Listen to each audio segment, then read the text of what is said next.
ராஜவர்மா வந்து ரிசைன் பண்ணிட்டாரு. முக்கியோட பாலிசிக்காக அவரு அதுக்கான விளக்கத்தை வந்து அறிக்கை வெளியிட்டு இருக்காரு. அதை நீங்க பாத்து வேற என்ன கட்சியில இருந்து நம்ம 6 மாசத்துக்கான இடைநீக்க செஞ்சதுக்கு இந்த நிலையில ஒரு கடிதம் கொடுத்து முழுவதுமான விலகி சொல்றாங்க. இந்த கட்சிக்கு நீங்க ஒரு பின்னடைவை எப்படி பாக்குறீங்க?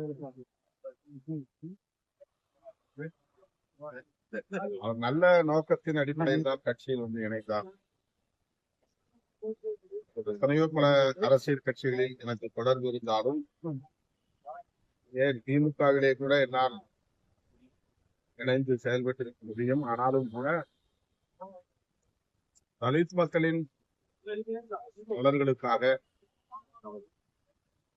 உங்களோடு இணைந்து பணியாற்ற விரும்புகிறேன் என்றுதான் அவரிடத்தில் தொடக்கத்தில் பேசினார். அதன் அடிப்படையில் வெற்றும் ஜனநாயக மாநாட்டிலே தன்னை இணைத்துக் கொண்டார். அவர் தற்போது வெளியிட்டிருக்கிற அறிக்கையில் அவருடைய நியாயமான கோபங்கள், மக்கள் நலன் கருதி நான் வெளியிடும் கருத்துக்கள், பொதுமா அவர்களுக்கு எனக்கு இடையிலான ஒரு நிலைமை பாதிக்கக்கூடிய வகையில் இருக்கிறது. இடைவெளியை ஏற்படுத்துவதாக இருக்கிறது. அதற்கு நான் இடம் கொடுக்க விரும்பவில்லை. எனவே விலகுகிறேன் என்று கூறியிருக்கிறார்.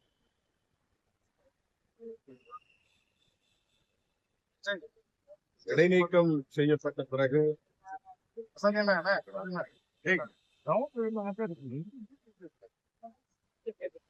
அவர் அது குறித்து பொதுவெளியில்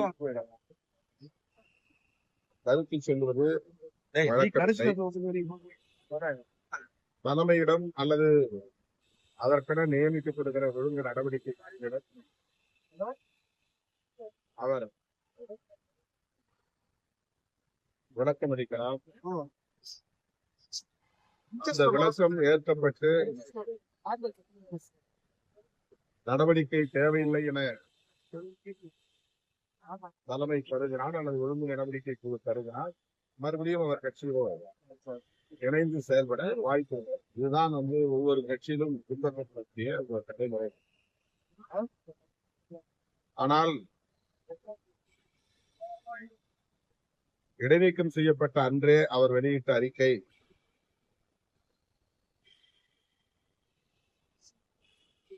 இடைநீக்கம் குறித்து அவர் சொன்ன கருத்து கட்சிக்கு எதிராக அல்லது தலைமைக்கு எதிராகத்தான் இருந்தது. அதாவது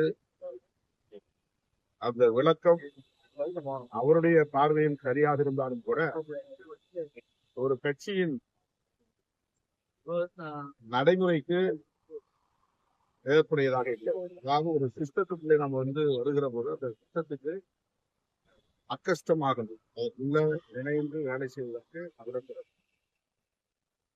நமக்கு எல்லாம் தெரியும் என்றாலும் கூட, நாம் பேசுவது சரிதான் என்றாலும் கூட, நாம் மக்களுக்காகத்தான் பேசுகிறோம் என்றாலும் கூட, கட்சி ஒரு கட்டுப்பாட்டை விதிக்கிறது.